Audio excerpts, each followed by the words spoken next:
Welcome to the LOQW podcast. Today, we're celebrating the power of community and the ways people make a difference in the lives of others. Our guest is someone who's deeply involved in his community, known and recognized by many, and whose story shows how inclusion benefits everyone. We'll hear about his friendships, his work, and the moments that make him feel truly connected. Please introduce yourself and tell us a little bit about who you are. Caleb Hooper, and I really love my community.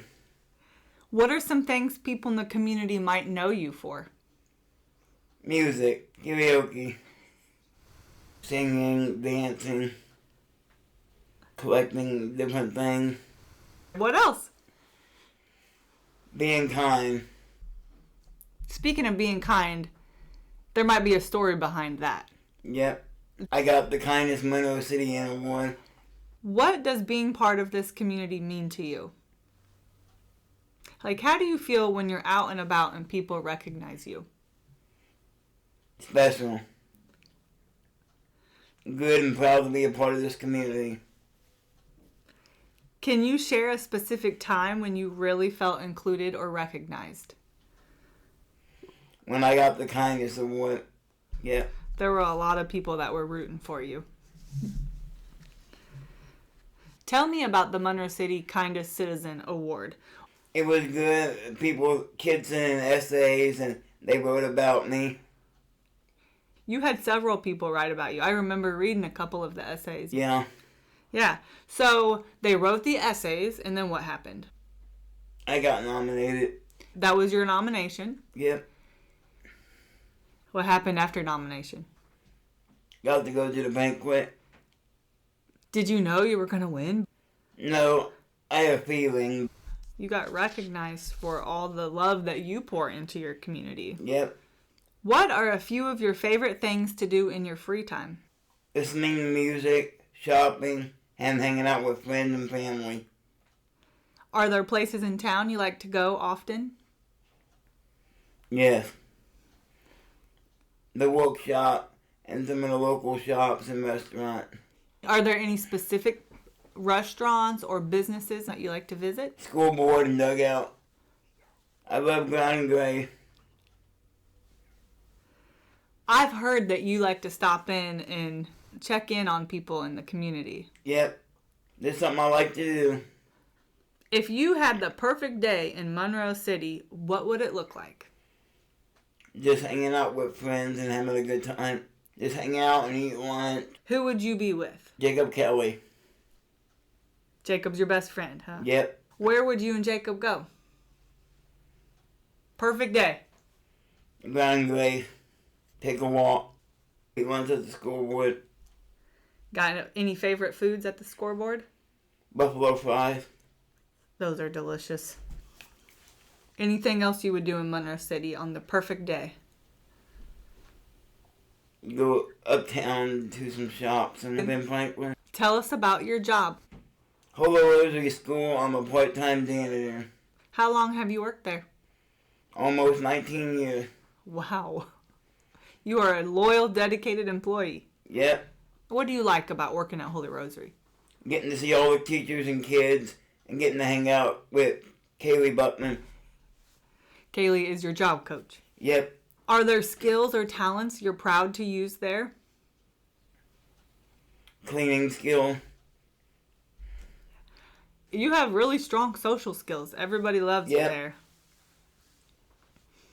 Have you met someone in the community who's made a big difference in your life?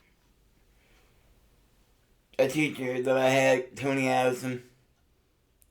How did Tony Addison make a big difference in your life? Taught me things like math and spelling and writing cursive and all that stuff. She helped you lay a foundation in your education. Yep.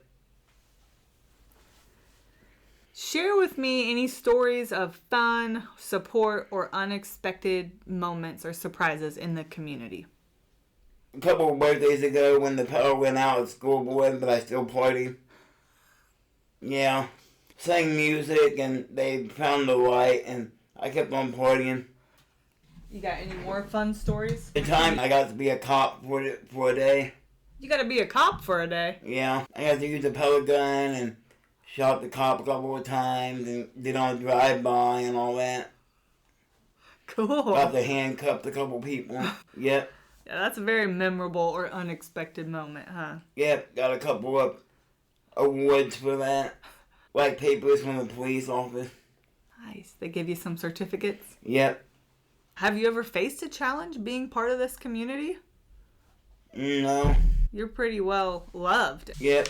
Nobody's going to give you a hard time, are they? Nope. How do you think being involved in the community helps others? Can you think of an example where your presence made a difference? Just when I wanted to work with people and talk with them and help out them and stuff. Why do you think it's important for people with disabilities to be included in their communities? So people get to know them a lot better.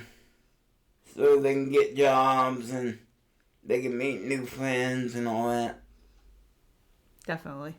So we know it's good for the person with the disability. What about everybody else? So they can get to know them, the people with disabilities.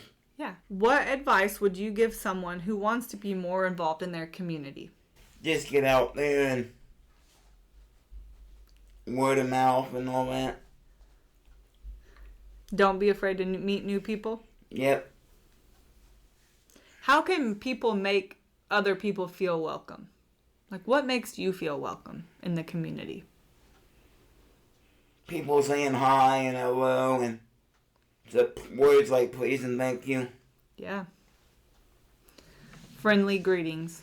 Yep. What would you say to someone who hasn't had a chance to meet someone with a disability? Here's some of my friends that have disabilities. I'll introduce you to them. They're really nice. What's one thing you hope they would learn from meeting you if they've never met someone with a disability? Kindness. To be kind? Yep. And that they would see your kindness? Yep. Thank you so much for sharing your story with us today, Caleb. It's inspiring to see such community greatness. Listeners, follow along with us on Spotify, YouTube, and Facebook to hear more stories like this and celebrate community inclusion every day.